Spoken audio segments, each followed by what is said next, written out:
हमारे एपिसोड की स्टार्टिंग होती है जहाँ पर मिस्टर हेडन से बात कर रही होती है हमारी सेलेस्टिया और स्माइल करते हुए कहती है मिसेस हेडन सच में काफी खुशी वुमेन होंगी। ये सुनकर हेडन मन में एक ब्लैक ओरे के साथ कहता है पिछले 3 साल से तुम बिल्कुल भी चेंज नहीं हुई, इतनी ज्यादा अफेक्शन की भूखी है कि फूल जैसी एक छोटी सी चीज से भी खुश ढूंढ लेती है, अपने ही हस्बैंड से काफ़ी इग्नोर भी हो जाती है। ये तो बिल्कुल एक लोनली वुमेन है। और हमारा हेडन सेलेस्टिया से कहने लगता है क्या लॉर्ड रूजवेल्ट स्वयं में एक बेहद शानदार व्यक्ति नहीं है। सेलेस्टिया कहने लगती है नहीं, हाँ ये बात सही है कि मेरी जैसी किसी के लिए बहुत ही महान व्यक्ति है। हालांकि एज अ हस्बैंड और हम देखते हैं हमारा रोजवेल जो गेट के एंट्रेंस पे खड़ा होकर ये सारी बातें सुन रहा होता है और वो काफ़ी डिप्रेस लग रहा होता है। हेडन एक इविल स्माइल देते हुए कहता है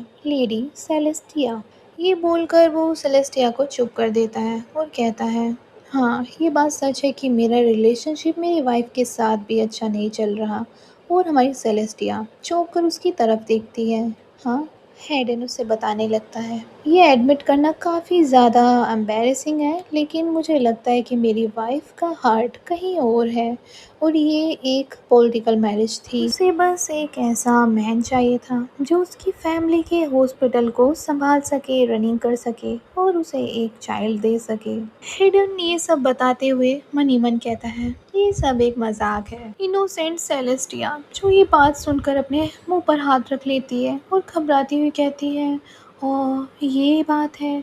और हमारा हेडन जो इसी बात का फ़ायदा उठाकर उसके हाथ के ऊपर हाथ रखता है और कहता है ये बात सही है। ये बात बोलकर हेडन प्रपोज वाली पोजीशन में बैठता हुआ उसके हाथ को कसकर पकड़ लेता है और कहता है इसी वजह से मुझे लगता है लेडी सेलेस्टिया मैं आपके पेन को समझ सकता हूँ अगर आप अपनी 6th मैरिज करना चाहें। और ये बात सुनकर रूजवेल्ट तो पानी पानी हो जाता है और काफ़ी गुस्से में होता है और सेलेस्टिया का हाथ वो कसकर पकड़ते हुए कहता है तो मैं अपनी पूरी बॉडी और मेरी सोल से आपको असिस्टिंग करने के लिए रेडी हूँ।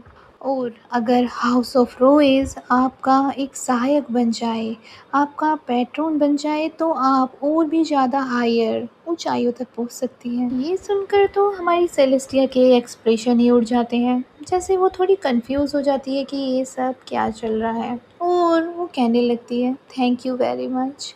और हमारा रोजवेल्ट जो उसे ये सब देख रहा था करते हुए और वो एक स्माइल के साथ उसकी तरफ देखती हुई कहती है डॉक्टर हेडन आप सच में मजाक करने में काफ़ी ज़्यादा माहिर हैं। और वो यहाँ पे हेडन का हाथ छोड़ देती है और हेडन जो अपनी घबराहट को छुपाते हुए एक फेक स्माइल देता हुआ देखता है। डॉक्टर हेडन सोचता हुआ कहता है मुझे अब चलना चाहिए और वो वहाँ से खड़ा हो जाता है। कहता है आगे लेडी सेलेस्टिया मुझे भी अपनी फैमिली के नाम से कोई ज़्यादा अटैचमेंट नहीं है। और वो सेलेस्टिया के कान के पास आ जाता है एकदम और एक धीमी से टोन में कहने लगता है एग्जाम्पल के लिए उस बच्चे के बारे में जिसकी आप काफ़ी लंबे समय से इच्छा कर रही है मैं कोई कसर नहीं छोड़ूंगा।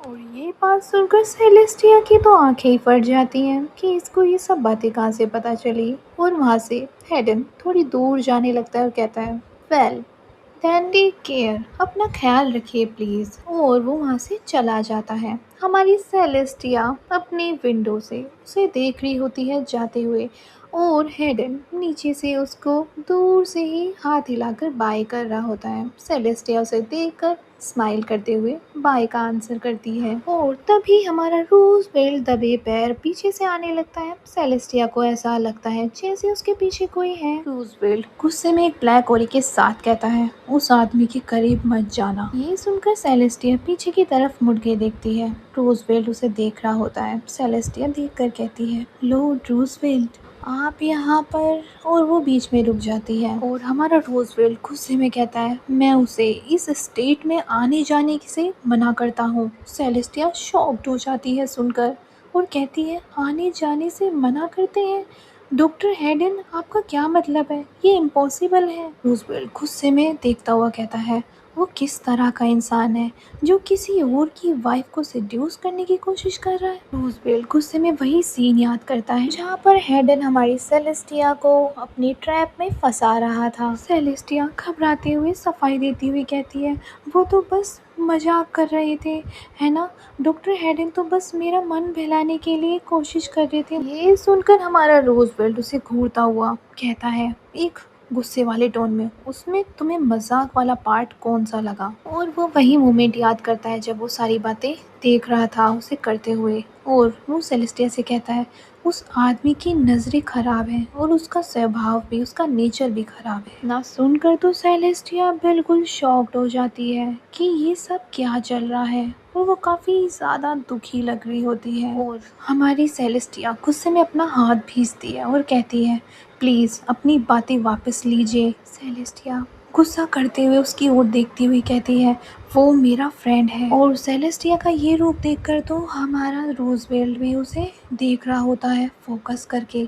सेलेस्टिया अपनी आंखें बंद करके पिछली बातों को याद करती हुई कहने लगती है, उन सारे लोनली लेस वाले अकेलेपन वाले दिनों में सिर्फ डॉक्टर ही मेरे साथ खड़े थे। पिछले वही मोमेंट याद करती है जब वो काफ़ी डिप्रेस हुआ करती थी अपने सभी हस्बैंड के चक्कर में, और डॉक्टर, हमारे दोनों डॉक्टर उसको काफ़ी सिंपैथी देते थे। सेलेस्टिया आगे रोजवेल्ट से कहती है, आपने ही कहा था कि ये स्टेट मेरी है और जैसा मैं चाहूँ मैं वैसा कर सकती हूँ, है ना, कहा था ना आपने।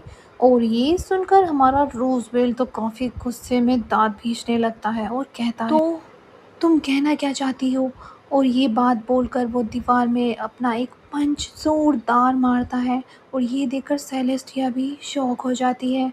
और हमारा रूजवेल्ट गुस्से में उसे घूरता है जैसे वो उसे भी इस समय मार सकता है, और वहाँ से मुड़कर जाने लगता है। सेलेस्टिया पीछे अकेली खड़ी रह जाती है।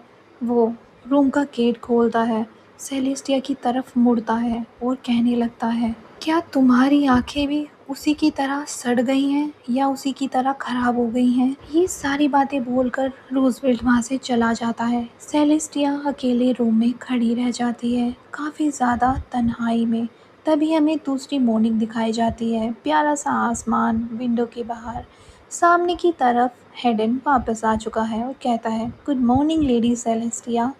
और सेलेस्टिया जो आराम से बेड पर लेटकर सो रही है, और हेडन जो बहुत सारे फ्लावर्स के साथ एक फेक स्माइल करता हुआ उसे रिझाने के लिए आ चुका है।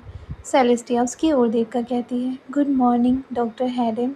और मन में कहती है, हमेशा की तरह वो आज भी आए हैं। डॉक्टर हेडन आगे कहने लगते हैं, जो डॉक्टर विलियम ने मेडिसिन दी है वो भी मैं लेके आया हूँ। उन्होंने कहा है कि आपको ये सब कंटिन्यू मेडिसिन करनी होगी। सेलेस्टिया डॉक्टर हेडन की ओर देखती हुई कहती है, मैं समझ गई। डॉक्टर हेडन के बैग के अंदर देखते हैं जिसमें 2 बोतल सेम कलर की, सेम टैबलेट की होती है, जिसमें वो दूसरी बोतल निकाल कर सेलेस्टिया को देने लगता है विद बॉटल। इनोसेंट सेलेस्टिया पानी के साथ वो सारी टैबलेट खाने लगती है, और हम सामने हेडन को देखते हैं जो एक फेक स्माइल दे रहा होता है और इनसाइड कुछ और ही सोच रहा होता है ब्लैक होरी के साथ। और वो मन में कहता है, अगर उसकी ये हालत, ये कंडीशन डॉक्टर विलियम के होते हुए भी ज़्यादा वर्स होती या फिर थोड़ी ख़राब हो जाती तो उसे हटाना भी तय था। और वो सेलेस्टिया के साथ एक रॉन्ग मोमेंट याद कर रहा होता है और कहने लगता है, और फिर मैं एक नेक्स्ट सक्सीड फिजिशियन बन जाऊंगा। अगर मैं लेडी सेलेस्टिया की और ज़्यादा क्लोज आया तो उसे अपनी साइड करना ज़्यादा मुश्किल नहीं होगा। सेलेस्टिया को देखता हुआ मन में कहने लगता है, और फिर सारी हाउस ऑफ रोइस की जितना भी फॉर्चून, जितनी भी दौलत है मेरी हो जाएगी। केवल स्माइल करते हुए मन में कहता है, अगर उसकी बॉडी अभी बच्चा नहीं कर पाती है या उसके लायक भी नहीं रहे तब भी ठीक है, मैं उसके साइड में ही रहूँगा। सो गाइस, इन चीज़ों से हमें हेडन की असलियत पता चलती है, जो सब वो एक ट्रैप की तहत कर रहा होता है। नेक्स्ट डे हमें दिखाया जाता है, डॉक्टर विलियम आकर उसकी रिपोर्ट दिखाते हैं और कहने लगते हैं, लेडी सेलेस्टिया आपका रिजल्ट मेडिकल एग्जामिनेशन काफ़ी ज़्यादा फेवरेबल नहीं आया है। और काफ़ी सोचते हुए, घबराते हुए कहते हैं, आपने सारी मेडिसिन प्रिस्क्राइब के अकॉर्डिंग ही ली है। ये सुनकर हमारी सेलेस्टिया काफ़ी झूमती हुई कहती है, हाँ। और वो काफ़ी डिज़ी फील कर रही होती है और आगे कहती है, मैंने सारी प्रॉपरली दवाई ली है, मैंने कोई भी डोज मिस नहीं की है, यहाँ तक कि, और उसकी आंखें काफ़ी डिज़ी दिख रही होती हैं, यहाँ तक कि मैंने अपना टाइमिंग का शेड्यूल भी स्किप नहीं किया और ये बोलते हुए उसे बहुत ज़्यादा ब्लर दिख रहा होता है। हम देखते हैं डॉक्टर विलियम भी काफ़ी ब्लर दिख रहे होते हैं और वो कहने लगते हैं लेडी सेलेस्टिया, सेलेस्टिया लेडी।